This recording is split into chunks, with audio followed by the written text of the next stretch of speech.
Welcome to Singapore. দর্শক, আমি S M Aminul Rubel আপনাদের সাথে আছি সিঙ্গাপুরে। আগামী কিছুক্ষণ আমি চেষ্টা করব আপনাদেরকে এই সুন্দর শহর ঘুরিয়ে দেখানোর। পৃথিবীর অন্যতম পপুলার এই দেশ, ৬৫টি ছোট ছোট দ্বীপের সমন্বয়ে এই দেশ। আপনাদেরকে ঘুরিয়ে দেখাবো এখানের সংস্কৃতি, কালচার, ফুড, পিপল এবং এখানের আধুনিক স্ট্রাকচারগুলো। আমার সঙ্গেই থাকুন।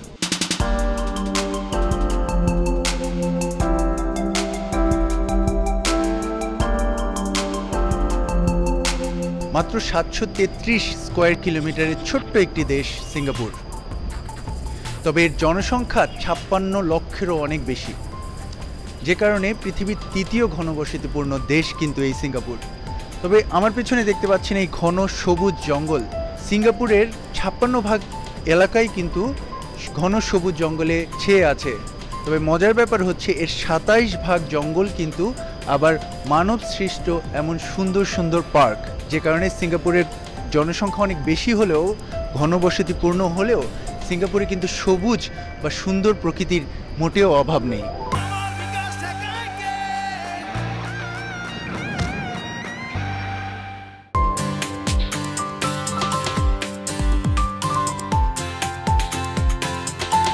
আমার সামনে এটি কালাং রিভার, যেটি সিঙ্গাপুরের প্রধান নদী বলা যায়, এবং এই নদীটি সমুদ্র থেকে শহরের মাঝামাঝি এসে ঢুকে গেছে। এবং আপনারা দেখতে পাচ্ছেন যে সিঙ্গাপুর সিটির একদম মাঝের যে অংশটুকু, সেখানে এসে কিন্তু এই নদী দুদিকে ভাগ হয়ে ছড়িয়ে গেছে। মূলত সিঙ্গাপুর সিটির চারিদিকেই এই নদীর অবস্থান।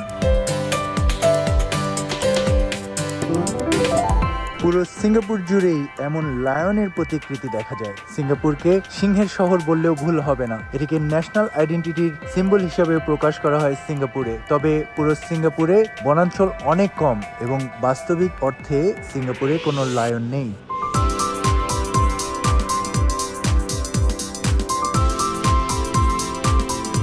আমি এই মুহূর্তে দাঁড়িয়ে আছি সিঙ্গাপুর সিটির পাশের এই ছোট্ট নদীটির ব্যারেজে। দেখতে পাচ্ছেন শত শত দর্শক এখানে এসেছে এই প্রাকৃতিক সৌন্দর্য উপভোগ করতে। বিকেলের শেষ মুহূর্তে আকাশে দেখতে পাচ্ছেন ঘুড়ি উঠছে বিভিন্ন রঙের। এখানে মূলত সমুদ্র থেকে সরাসরি বাতাস আসায় এই বড় বড় ঘুড়িগুলো তারা উড়াচ্ছে। আর দেখতেই পাচ্ছেন যে পৃথিবীর বিভিন্ন দেশের মানুষ কিন্তু এখানে এসেছে। প্রতিদিন অন্তত ৫% মানুষ সিঙ্গাপুরে ঢুকে এবং সিঙ্গাপুর থেকে বের হয়। এ কারণেই সিঙ্গাপুরকে একটি ছোট শিশু পার্কের সাথে তুলনা করা হয়, যেখানে প্রতিদিন প্রচুর দর্শনার্থী আসে আনন্দ করার জন্য। এবং আমার পেছনে দেখতে পাচ্ছেন যে সিঙ্গাপুর শহর মূলত পুরোটাই দেখা যাচ্ছে, স্কাইলাইনগুলো দেখা যাচ্ছে। এবং সিঙ্গাপুরের সিটির অপোজিটে সানসেট হচ্ছে। এই মনোমুগ্ধকর চিত্র দেখার জন্য প্রতিদিন এখানে শত শত দর্শক আছে। বাংলাদেশি দেখেছি আমি অনেকেই, যারা কর্মী আছে এখানে কাজ করে সিঙ্গাপুরে, তারা কাজ শেষে এই সুন্দর বাতাসে কিছুক্ষণ এই সিটির দিকে তাকিয়ে বসে থেকে নির্মল বাতাসে আনন্দ উপভোগ করে।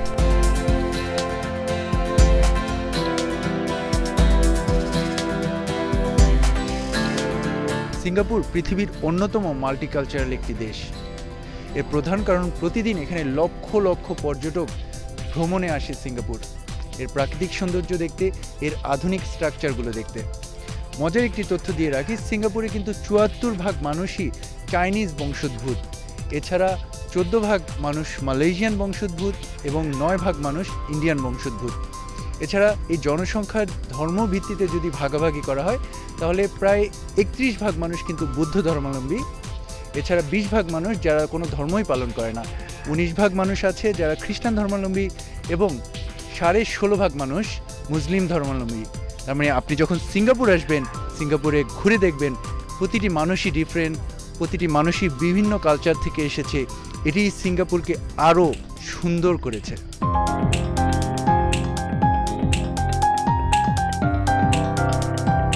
সিঙ্গাপুর খুব ছোট্ট একটি দেশ, তবে পৃথিবীর বিভিন্ন দেশ থেকে লক্ষ লক্ষ পর্যটক প্রতি বছর সিঙ্গাপুরে বেড়াতে আসে। এর প্রধান কারণ এর সৌন্দর্য, আবহাওয়া একটি প্রধান কারণ। এছাড়া এখানের মানুষ কিন্তু অনেক ফ্রেন্ডলি হয়। দেখতেই পাচ্ছেন চমৎকার পরিপাটি একটি সুন্দর বাগানের মতো এই সিঙ্গাপুর।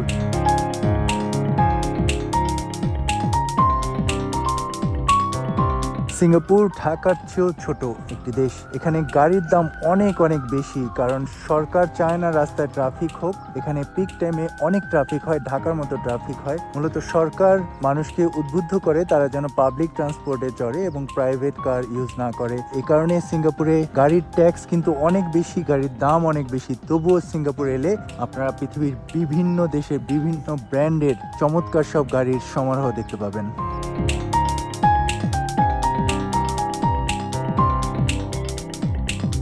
এত ছোট একটি দেশ সিঙ্গাপুর, অথচ পৃথিবীর তৃতীয় ধনী দেশ এই সিঙ্গাপুর। সিঙ্গাপুর কেন এত ধনী তার কিছু উদাহরণ দেখতে পাচ্ছেন আমার পেছনে। এই বড় বড় জাহাজগুলো নোঙর করা আছে এবং এই জাহাজগুলোতে পণ্য এসেছে যেটি ইম্পোর্ট হয়ে সিঙ্গাপুরে এসেছে এবং সিঙ্গাপুরবাসী তারা এগুলি ইউজ করবে। সিঙ্গাপুরে খুব বেশি এক্সপোর্ট পণ্য নেই বললেই চলে। তবে সিঙ্গাপুরের এয়ারপোর্ট এবং এই সিপোর্ট ব্যবহার করে সিঙ্গাপুর প্রতি বছর বিলিয়ন বিলিয়ন ডলার ইনকাম করছে। এছাড়া পর্যটকরা আসছে পৃথিবীর বিভিন্ন দেশ থেকে প্রতিদিন, যে কারণে সিঙ্গাপুরে প্রতিদিন ফরেন রেমিটেন্স আসছে। আরও একটি কারণ, সিঙ্গাপুরের এয়ারপোর্টে কিন্তু প্রতিদিন গড়ে প্রতি 2 মিনিটে একটি আন্তর্জাতিক ফ্লাইট ল্যান্ড করে।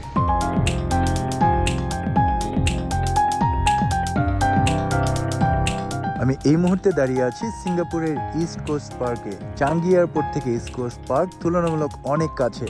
আপনারা জানেন চাঙ্গি এয়ারপোর্ট পৃথিবীর অন্যতম সুন্দর একটি এয়ারপোর্ট। দূরে প্লেন ল্যান্ড করতে দেখা যাচ্ছে, সেখানেই চাঙ্গি এয়ারপোর্ট। এবং এই যে সমুদ্র দেখতে পাচ্ছেন, এই কিছুটা সামনে গেলেই কিন্তু এই ইন্ডিয়ান ওশান, যেটি সিঙ্গাপুরের আশেপাশের এলাকাগুলোকে কভার করে রেখেছে। শত শত জাহাজ দেখতে পাচ্ছেন নোঙর করা আছে, যারা সিঙ্গাপুরে এসেছে মালামাল লোড করতে এবং আনলোড করতে। এছাড়াও সিঙ্গাপুর থেকে কিন্তু ফুয়েল নিয়ে তারা আবার দূরে পাড়ি জমায়। ক্যামেরায় যতটুকু দেখা যাচ্ছে যে আদার সাইডে ইন্দোনেশিয়া দেখা যাচ্ছে, ইন্দোনেশিয়ার বড় বড় বিল্ডিং গুলো দেখা যাচ্ছে। ইস্ট কোস্টের এই সাইডটায় কিন্তু সন্ধ্যা এবং সকালে পুরোটা সময় আলো থাকে, এজন্য দর্শনার্থীদের জন্য এই এলাকাটি অনেক পপুলার।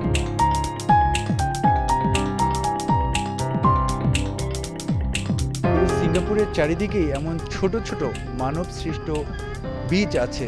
আপনারা দেখতে পাচ্ছেন অনেক বাচ্চারা এখানে এসেছে, বিচে এসে তারা সুইমিং করছে এবং এখানে বাউন্ডারি দিয়ে দেওয়া হয়েছে যে ওপাশে কমার্শিয়াল শিপগুলো যাচ্ছে এবং এর ভেতরেই খুব সেফলি বাচ্চারা বা অনেকেই কিন্তু সুইমিং করতে এসেছে।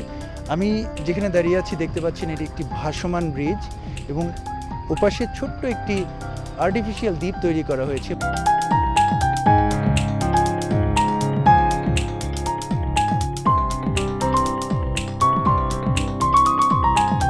এই মুহূর্তে এসেছি গার্ডেন বাই দ্য বের লাইট শোতে। প্রতিদিন সন্ধ্যায় এখানে দুবার লাইট শো অনুষ্ঠিত হয় এবং এই লাইট শো সবার জন্য উন্মুক্ত, সবার জন্য ফ্রি। গার্ডেন বাই দ্য বে সিঙ্গাপুরের এই যে হারবার, সেখান থেকে মাত্র 10 মিনিটের ওয়াকিং ডিস্টেন্স এবং প্রতিদিন এখানে এমন হাজার হাজার দর্শনার্থী আসে যারা এখানে এসে এই সৌন্দর্য উপভোগ করে। বিশেষ করে উইকেন্ডে অনেক দর্শনার্থী আসে এবং এই মিউজিকের তালে তালে তারা এই লাইট শো এনজয় করে। প্রতি সন্ধ্যায় মেরিনা বের এই ওয়াটার ড্যান্স ও লেজার শো দেখার জন্য হাজার হাজার পর্যটক ভিড় করে। এমনকি উইকেন্ডে আশেপাশের দেশ থেকেও অনেক পর্যটক আসে শুধুমাত্র এই ইভেন্টটি দেখার জন্য। প্রিয় দর্শক, আবার নতুন কোনো ডেস্টিনেশনে আপনাদের সাথে দেখা হবে। ভালো থাকবেন সে পর্যন্ত। আল্লাহ হাফেজ।